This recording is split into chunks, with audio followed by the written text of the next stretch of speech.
tutorials. Today we are going to start chapter 5 पृष्ठीय रसायन।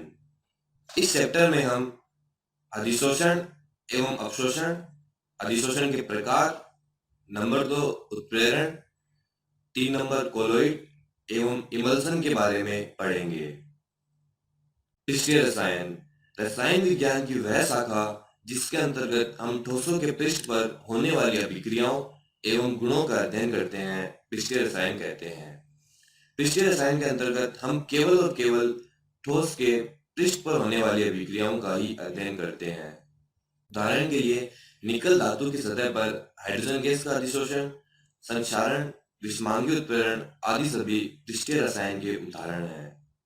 अधिशोषण अणु की स्पीशीज की सूक्ष्म विभाजित अवस्था में किसी ठोस या द्रव के स्थूल की अपेक्षा पृष्ठ पर संचित होना अधिशोषण कहलाता है।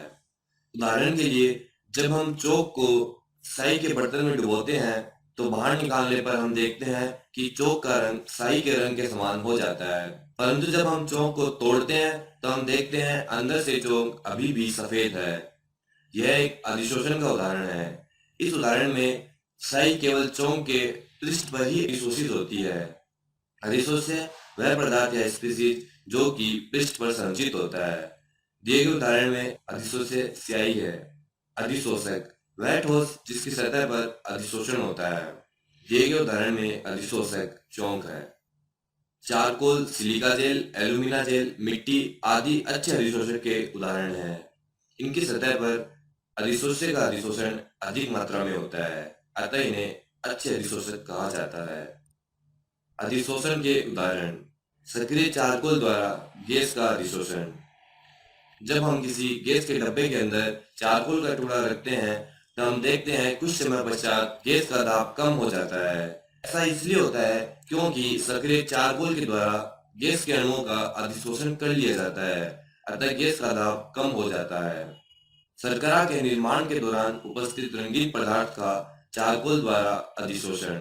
शर्करा बनाते समय हम शर्करा के जलीय विलयन को चारकोल की परतों से गुजारते हैं, जिससे चारकोल रंगीन पदार्थों का अधिशोषण कर लेता है एवं हमें शर्करा रंगहीन प्राप्त होती है। सिलिका जेल की उपस्थिति में वायु का शुष्क होना। सिलिका जेल वायु में उपस्थित जल के अणुओं को अधिशोषित कर लेती है, जिसके फलस्वरूप वायु शुष्क हो जाती है। विशोषण किसी अधिशोषित पदार्थ को उस पृष्ठ से हटाना जिस पर वह अधिशोषित है, विशोषण कहलाता है। अवशोषण यदि किसी आणविक स्पीशीज के अणुओं की दूसरे पदार्थ के संपूर्ण भाग पर एक समान सांद्रता हो तो उसे अवशोषण कहते हैं। अधिशोषण एवं अवशोषण में अंतर। अवशोषण यह एक स्थूल परिघटना है। एक पदार्थ के अणु अन्य पदार्थ में समान रूप से वितरित होते हैं, अर्थात अवशोषण में अणु दूसरे अणु के संपूर्ण आयतन में एक समान रूप से वितरित होते हैं। अधिशोषण यह पृष्ठीय घटना है। एक पदार्थ के अणुओं की अन्य पदार्थ के पृष्ठ पर सांद्रता अधिक होती है। अधिशोषण में अणु केवल दूसरे अणु के पृष्ठ पर ही इकट्ठा होते हैं। अवशोषण समान रूप से होता है, परंतु अधिशोषण प्रारंभ में तेज दर से होता है एवं बाद में धीरे धीरे घटता जाता है। शोषण वह प्रक्रिया जिसमें अधिशोषण एवं अवशोषण दोनों एक साथ होते हैं, उसे शोषण कहा जाता है। अधिशोषण की क्रियाविधि। यह क्वेश्चन उठता है कि अधिशोषण क्यों होता है। इसके पीछे रीजन यह है कि किसी भी अणु के अंदर उपस्थित परमाणुओं एवं अणुओं के बल संतुलित होते हैं, अर्थात अंदर उपस्थित अणु या परमाणु के दोनों तरफ समान प्रकार के अणु या परमाणु होते हैं, परंतु वह अणु या परमाणु जो पृष्ठ पर उपस्थित होता है उसके केवल एक तरफ ही अणु या परमाणु होते हैं, दूसरी तरफ कोई भी अणु परमाणु नहीं होता है।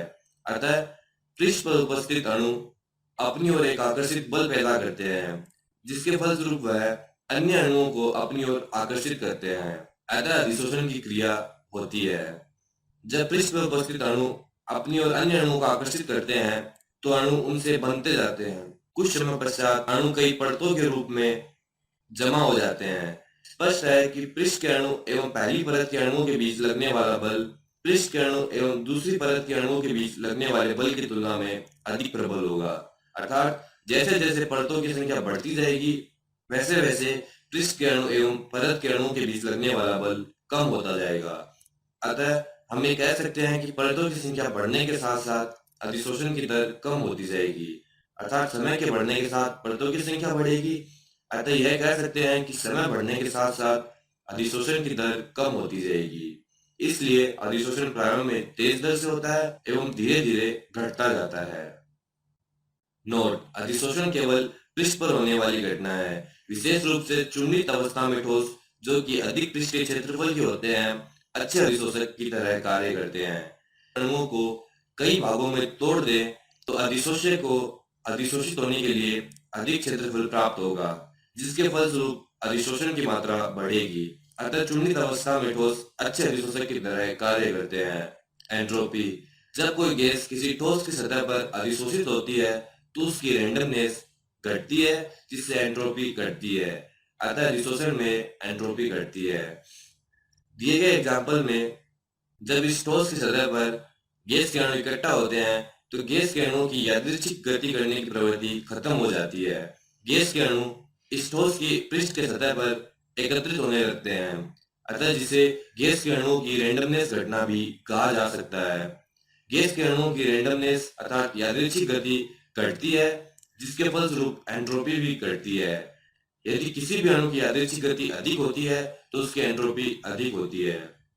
क्योंकि अधिशोषण में गैस के अणुओं की यादृच्छिक गति कम होती है, अतः एंट्रोपी भी घटती है। इसलिए डेल्टा एस नेगेटिव होता है तथा अधिशोषण का प्रक्रम ऊष्माक्षेपी होता है। अधिशोषण के प्रक्रम में डेल्टा एच लेस देन 0 होता है, अर्थात डेल्टा एस नेगेटिव होता है। इसे हम यहाँ से समझ सकते हैं। किसी भी अभिक्रिया के स्वतः होने के लिए डेल्टा जी का नेगेटिव होना अर्थात डेल्टा जी का ऋणात्मक होना आवश्यक है। डेल्टा जी के ऋणात्मक होने के लिए डेल्टा एस का ऋणात्मक होना ही पड़ेगा, क्योंकि डेल्टा एस ऋणात्मक है, अतः माइनस टी डेल्टा एस का मान धनात्मक होता है। अतः डेल्टा एस का मान ऋणात्मक होने की स्थिति में ही डेल्टा जी ऋणात्मक होगा। इसलिए अधिशोषण का प्रक्रम ऊष्माक्षेपी होता है। प्रारंभ में डेल्टा एस बहुत अधिक ऋणात्मक होता है, परंतु जैसे जैसे अधिशोषण बढ़ता है डेल्टा एस का मान कम ऋणात्मक होता जाता है, जिसके फलस्वरूप एक स्थिति ऐसी आती है तब डेल्टा एस का मान टी डेल्टा एस के बराबर हो जाता है। इस स्थिति में अधिशोषण की क्रिया बंद हो जाती है। अतः यहाँ से भी समझा जा सकता है कि समय के साथ साथ अधिशोषण की दर घटती है।